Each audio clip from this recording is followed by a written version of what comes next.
Vincent Lagaffe a diverti les Français pendant de nombreuses années avec ses émissions à succès. En dehors des plateaux de télévision, pour relâcher la pression, l'ex-présentateur du Bidil et du Juste Prix n'a cessé de prendre du plaisir dans bon nombre d'activités sportives. Parmi celles-là, se trouvait notamment le jet ski.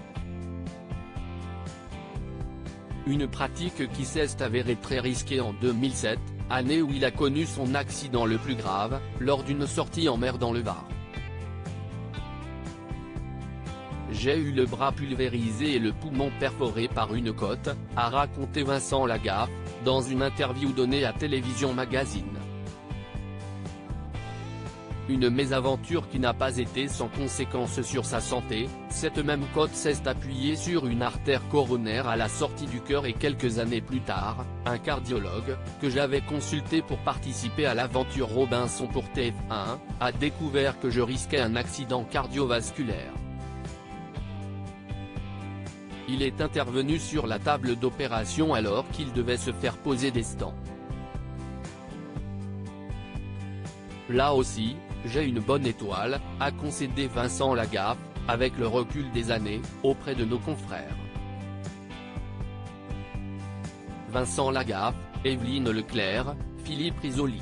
Ces animateurs qui ont marqué le petit écran dans les années 90. Vincent Lagaffe victime d'accidents à répétition. Vincent Lagaffe apprécie le goût du risque. Il le guide dans son quotidien et même ancré en lui, via un tatouage, no risques, no fun, N. D.L.R, pas de risque, pas de plaisir, en français.